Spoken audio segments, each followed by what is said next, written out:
If you could sell a house for $3-4 million and come and buy a nice house over here for $1 to $2 million and bank the other $2 million, financially it makes sense. And Tokyo's not such a bad place. Like, we've got some really nice beaches, we've got some really nice holiday spots.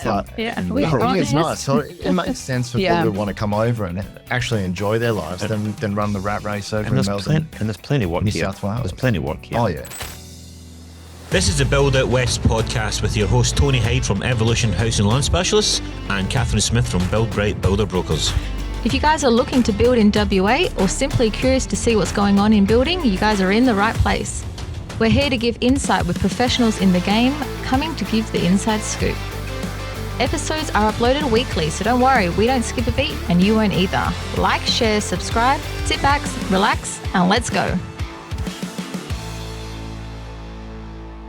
Hello and welcome to the Build Out West podcast with your host Tony Hyde. And Catherine Smith, good morning. How are we all? We are great, and we have a beautiful guest today. Back again. Beautiful, shining bright. Has said that to me before. He's going to shine all week now. Well, No, we had the beautiful Adam Burstein from Core Finance. Thanks for jumping on.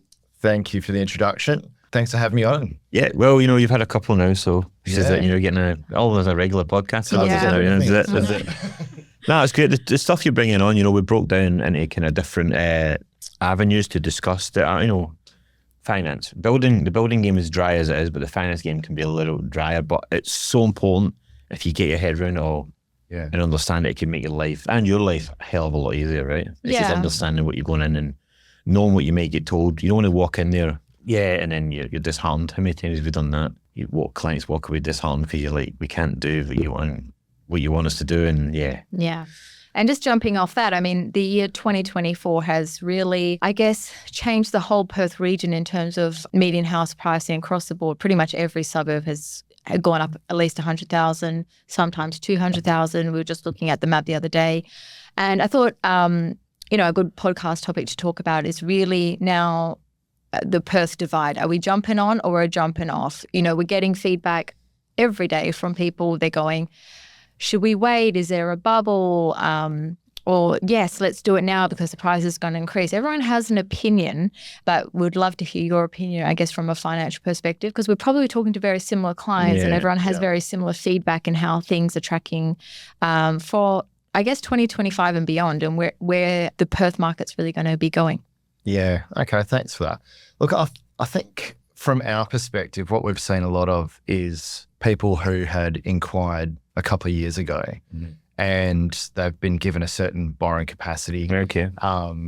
They've decided not to do it for one reason or another.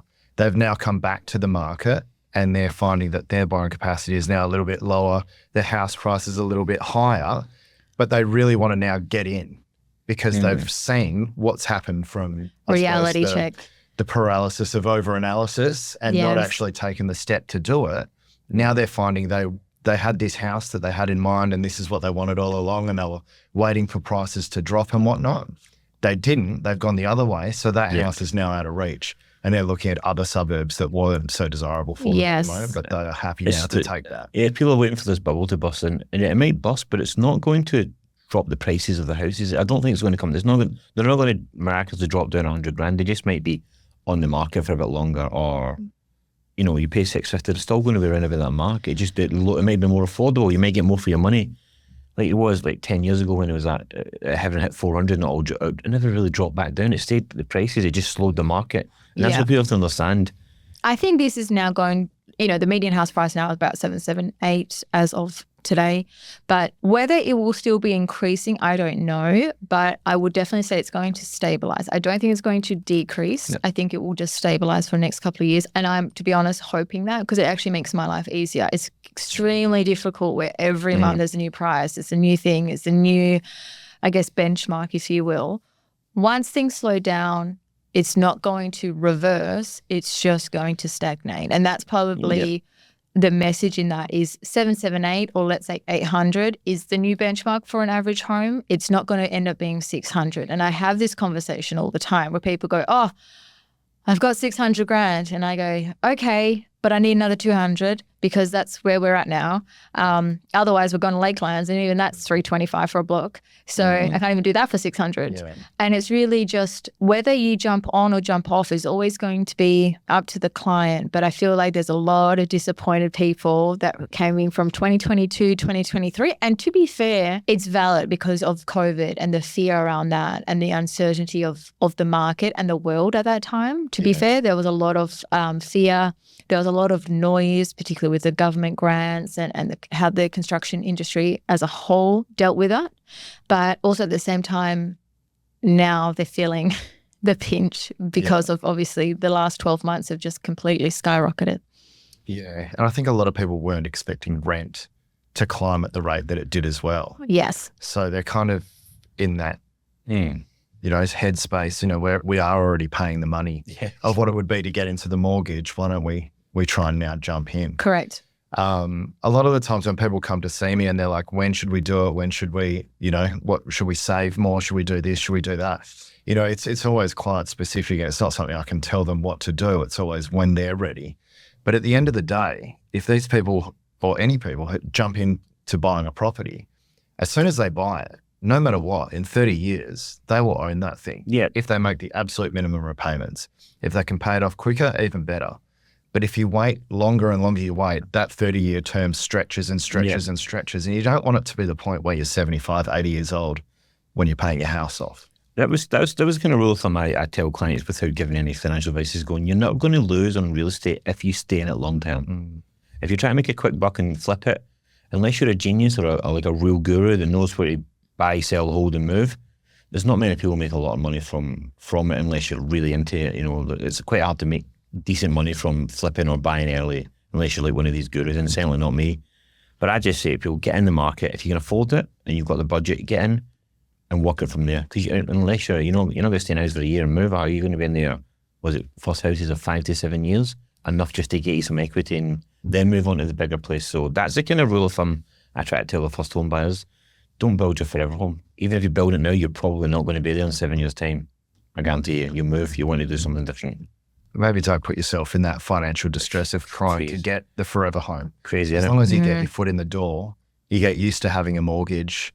You get used to, the rates and whatnot that come with it, the repairs. Used to go into Bunnings every weekend to buy stuff to do shit on your own. But at the end of the day, these things may be there, but at the end of the day, it's yours. Yeah. Yes. You know what I mean? And that's a big thing because, moving to that retirement age and not having a property, that can be a real problem for people. Yes. Because with the way that rents are going and if you're not earning an income at the age of retirement, it's a problem. People live, and we're living longer. And we're living longer now as well. So therefore there's more people in the world and not as many houses. And it's very demanding on it.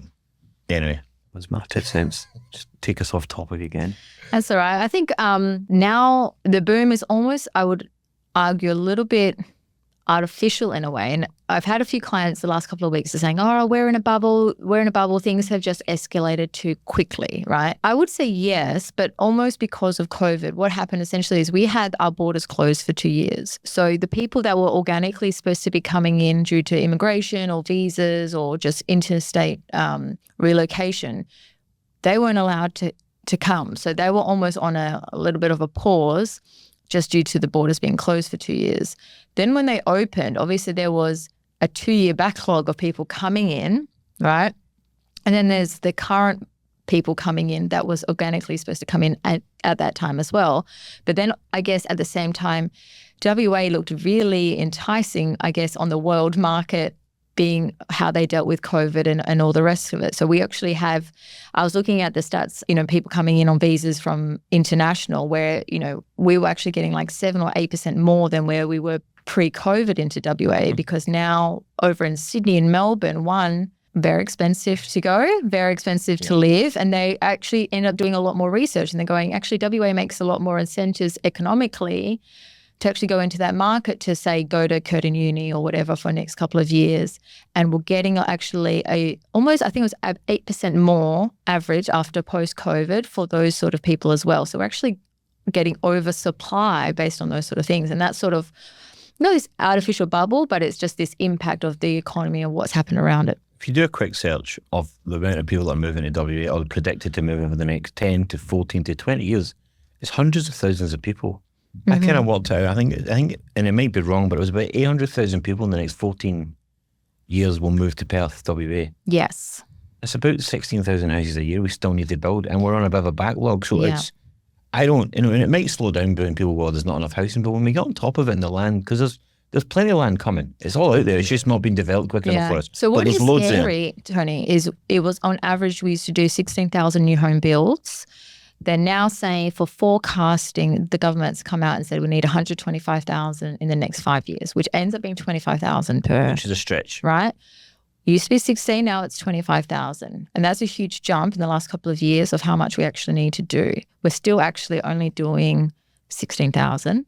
We need to do 25 over the next 5 years, right? Yeah. So they calculated we're going to be about 35,000 homes behind schedule, which of course keeps the price up because demand is up. Yeah. And that's where, we really need to educate our viewers where people are like, oh, should I wait in the bubble, this and that? And I'm like, it's really just not going to happen. I think this is going to be the new normal. The median house price now, you're looking high sevens. That's where it's going to be. Whether it keeps increasing, I don't know, but it definitely won't be decreasing because there's no reason or sense for it to decrease. I hope it does stabilize, but I can't see it decreasing. What are your thoughts? I don't think it's going to decrease either. Not with the amount of people coming over, the demand for housing, and also the fear of people missing out as well. Yeah. People are still wanting to buy. I'm not sure if you guys saw that on social media, they did have a guy made almost like a joke of the house that he was selling. He had a house in Gosnells. It was the cheapest house in Gosnells for $399,000. It was an absolute wreck. So obviously people have been squatting in there. The thing was an absolute teardown. He did this thing. It got huge hits on Facebook and Instagram and everything, but ended up selling for over $500,000. Oh. And that was the cheapest house in that area. Wow. So like if those type of homes are selling and they're willing to do the renovations and whatnot, to get it to a standard of someone can actually live in it. We spent a whole episode on Gosnells and why we should invest in it, like a whole because episode. Of the rezoning there. So obviously that was more of a land banking issue. That house probably wasn't habitable, to be fair. And obviously the rezoning would have been an R60 or something and would have made sense to do it. $700K and you got I sold my Gosnells house a little bit too early, I think, but I got burnt by it being a meth lab. So that's a story for another topic. But in the same house. Could have been, but anyway, good times. But yes. Like on top of that, it makes sense for people to be coming over to WA. Yes. Like if you look at what houses are going for over east, if you could sell a house for, I don't know, $3-4 million and come and buy a nice house over here for $1 to $2 million and bank the other $2 million, financially it makes sense. And WA's not such a bad place. Like we've got some really nice beaches, we've got some really nice holiday spots. It's nice. So it makes sense for people to want to come over and actually enjoy their lives than run the rat race over in Melbourne. And there's plenty of work New here. South Wales. There's plenty of work here. Oh yeah. If you're a tradie half decent, you could clean up out here. I tell a lot of my mates back in Scotland, go, get yourself out of the brickies, chippies, get out of there and come over here and you'll kill it. You don't understand how you'll kill it. Sydney's on a whole other level though in terms of their cost of living. I was out on a Thursday night in Sydney and I got into an Uber and the guy was 40 years old, married with 2 kids, and this was like 2 a.m. on a Thursday. And he goes, I got to go to work in the morning. And I said, what do you do? As your day job. And from 9 to 5, Monday to Friday, he's a pharmacist. Oh, and evenings, and I'm talking 2 a.m. on a Thursday, he's Ubering. And he basically said his mortgage is so high that he has to do that now because of the interest rates and to, I guess, keep a roof over his family's head. And it really gave me a reality check coming from Perth, because he's the guy who did everything right. He went to uni, he got his education, he's got a proper occupation, all the rest of it, and he still can't make ends meet just being, a family man. And it was quite sad, to be honest. But I guess we are so far away from that. We don't actually see the way that people are really struggling in terms of the cost of living there. And that's where the divide is now starting to happen in Perth. It is definitely not as extreme as Sydney, but it gave me a reality check. Now, I do deal with a lot of Sydney investors and they're a little bit more gung-ho about getting things. They're like, get me 6, get me this, do this, And the reason being, and I always say, is we're almost like 25 years behind Sydney. they have seen what's happened in the last 25 years in Sydney, and the people that bought in the 80s and 90s for $200,000-300,000 are now sitting on, $3 million plus properties.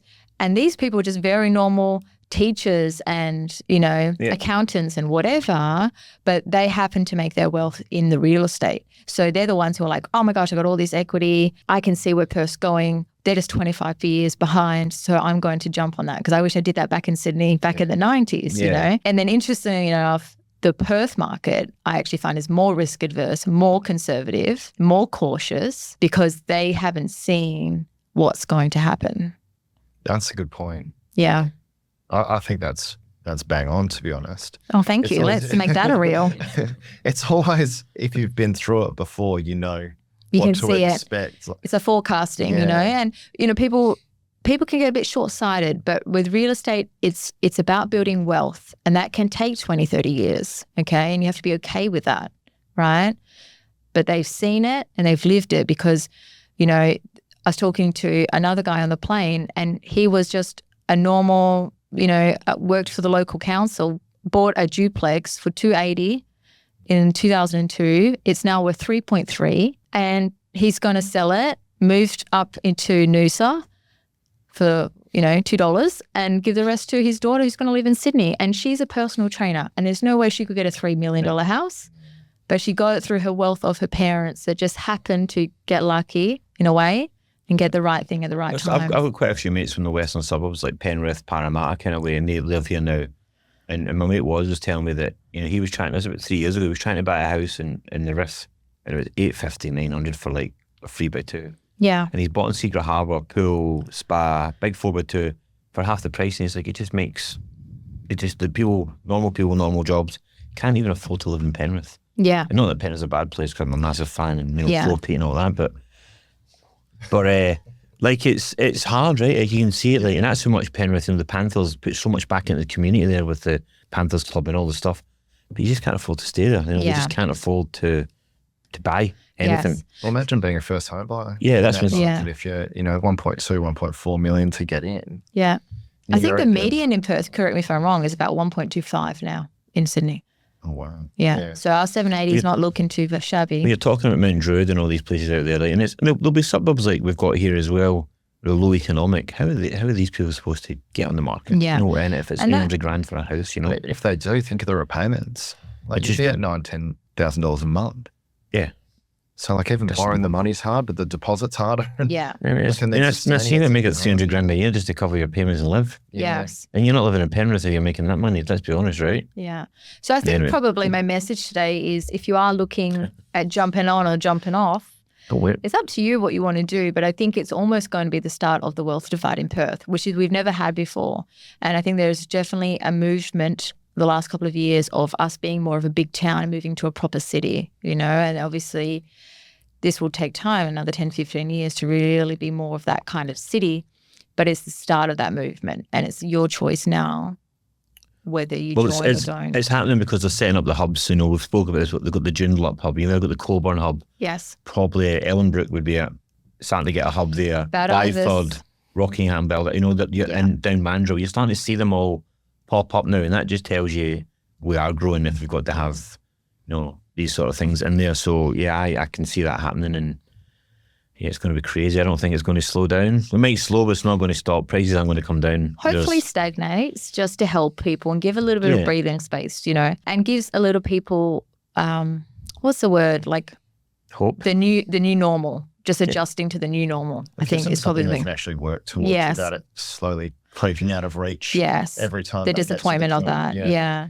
Just reality check. To your economy point, I've noticed that we do have a lot more people coming back using the equity from the property they bought previously to purchase investments. But the problem is the people now who are coming to try and buy a property can't afford it. So it is creating that divide where these people can have multiple homes, and there's always going to be someone who will rent it because they can't actually make that jump from renter to homeowner. Yeah. And it's making it harder and harder as the property prices increase. So, and it's going to remain, right? It's always going to be there. As long as people are renting, people will buy investment properties. Yeah. That's the way it's going to be. Yeah. All right. Interesting topic. Interesting thoughts. Thanks for jumping on, Adam. No problem. Thanks for having me once again. As always, I'm sure we'll have you on more and more as we go, mate, and be the regular third person on the coast. Guru, you know. But like, as always, everyone, if you like, share, follow, comment, tell us what you want to hear. We're happy to talk about it. But thanks very much. Bye. Thanks, guys. This is the Build Out West podcast with your host Tony Hyde from Evolution House and Lawn Specialists and Catherine Smith from Build Bright Builder Brokers. If you guys are looking to build in WA or simply curious to see what's going on in building, you guys are in the right place. We're here to give insight with professionals in the game, coming to give the inside scoop. Episodes are uploaded weekly, so don't worry, we don't skip a beat and you won't either. Like, share, subscribe, sit back, relax, and let's go.